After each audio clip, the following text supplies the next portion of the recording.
we are focusing on the next topic, that is metallurgy of zinc. We'll discuss, and I have written few of the ores of zinc, zinc blende, zinc sites, calamine.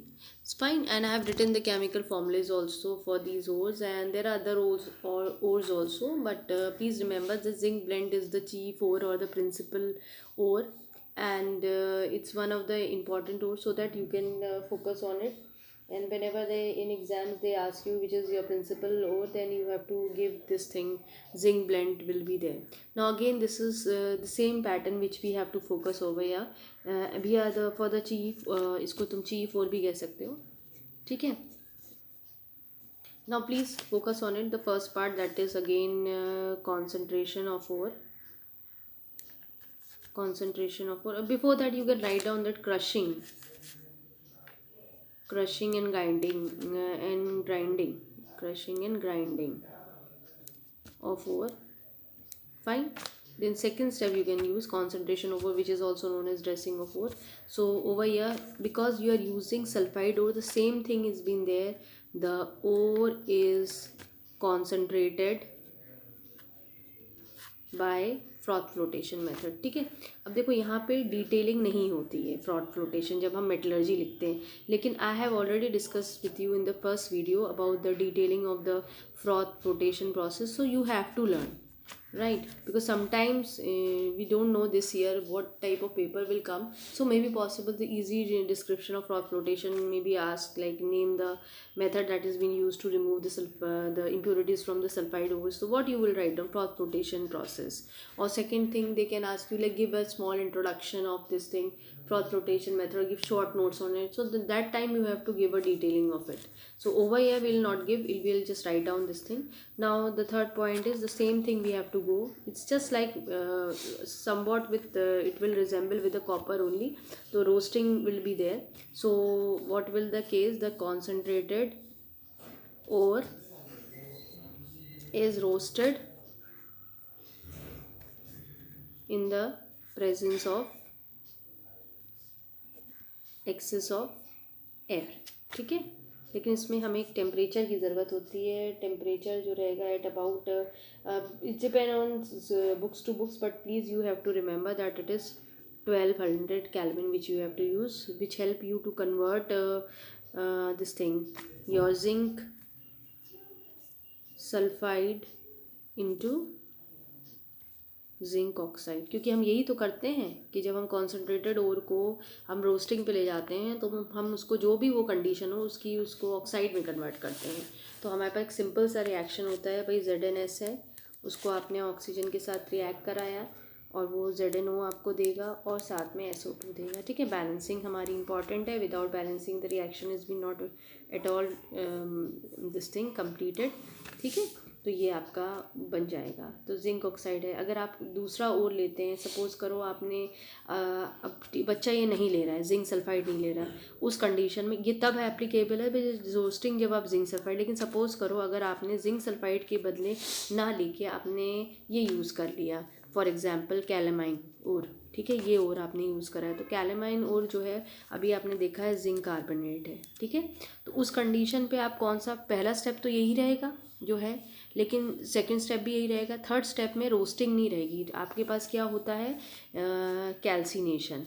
तो आप उस condition में calcination लेंगे तो हो सकता है बच्चा जो है वो ये भी दे दे, हो सकता है ये भी दे दे, ठीक है. But you please focus on this part. तो वो अगर अगर वो कैलामाइन यूज़ करता है, यानी वो जिंक कार्बोनेट यूज़ करता है, तो वो कैल्सिनेशन की प्रोसेस अप्लाई करेगा. कैल्सिनेशन में आपको पता है कि इसको एब्सेंट ऑफ एयर में इसको हीटअप करते हैं तो ये जिंक ऑक्साइड प्लस CO2 निकलेगा, ठीक है. ये मैंने तुम्हें एडिशनल बता दिया है कि ऐसा भी हो सकता है, क्योंकि डिपेंड करता है स्टूडेंट टू स्टूडेंट. तो इस कंडीशन में क्या हो गया है, it is calcinated to get zinc oxide, ठीक है.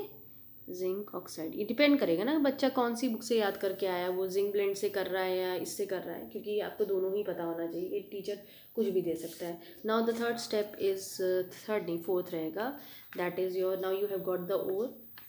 अब आप इसका रिडक्शन करेंगे, क्योंकि आपको मेटल चाहिए तो रिडक्शन इम्पॉर्टेंट है. तो zinc oxide is reduced to reduced to zinc, right? By heating, कुछ ना कुछ तो चाहिए, heating with powdered coke,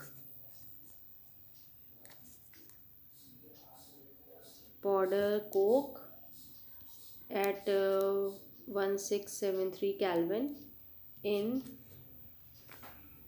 vertical fire clay retort. देखो हम लोग यूपी बोर्ड के नहीं है तो हमें इन रिटॉर्ट्स की डिस्क्रिप्शन नहीं है, we are ISC board, so reactions are important, steps are required what things is been there, you have to mention the name but there is no detailing of this particular this thing.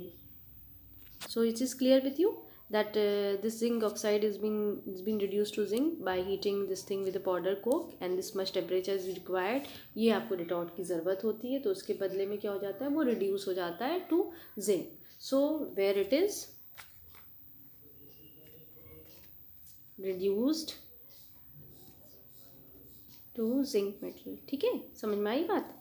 तो आप अब हम यहाँ पे reaction देखेंगे कि zinc oxide carbon के साथ रिएक्ट करते, इंपॉर्टेंट है, बोर्ड में आता है, याद करना है। Some metallurgies are very important, so zinc भी उसी में से एक है। So this way is been there.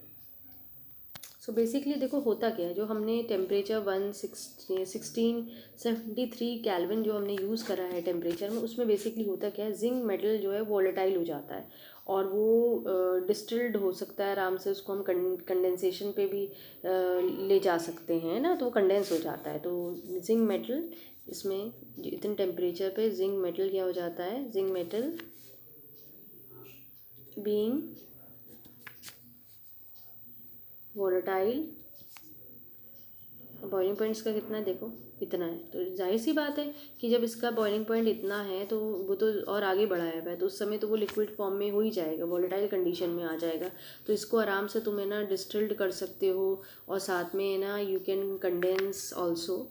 ठीक है, तो ये थोड़ा सा ध्यान देने वाली है बातें। Now next is your purification, ये लास्ट स्टेप है आपका, प्योरीफिकेशन ऑफ दिस थिंग।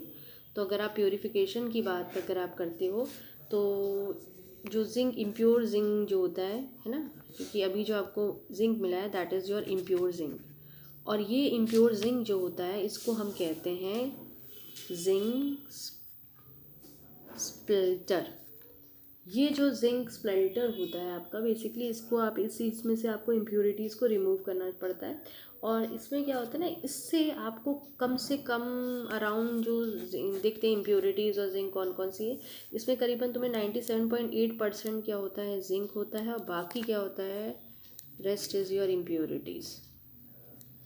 ठीक है, अब कौन कौन सी इम्प्योरिटीज़ हो सकती हैं, जैसे लेड की हो सकती है, we have iron, it can be और कैडमियम, ठीक है, आर्सेनिक, कुछ भी हो सकता है। इनको हमें ध्यान रखना होता है कि ये सारी हमारी इम्प्योरिटीज़ है और इतना। अब हमारे पास देखो डिस्टिलेशन अब हट चुका है, तो अब हमें इसमें भी वही मेथड अप्लाई करना है इलेक्ट्रोलिटिक रिफाइनिंग का, क्योंकि देखो बहुत कुछ रिमूव हो चुका है, तो आप एक ही एक मेथड अप्लाई करेंगे इलेक्ट्रोलिटिक रिफाइनिंग का होगा। मेटल जो ऑब्टेन करेंगे, जो भी हमारा मेटल ऊपर आया है वो इम्प्योर है ना, तो अब इसमें आपको क्या क्या बनाना है, जो आपका एनोड है, जो आपका इम्प्योर जिंक है उसको आप एनोड की तरह एक्ट कराएंगे। ठीक है, cathode will be your sheet of pure zinc, right. ठीक है, इलेक्ट्रोलाइट आपकी रहेगी जिंक सल्फेट,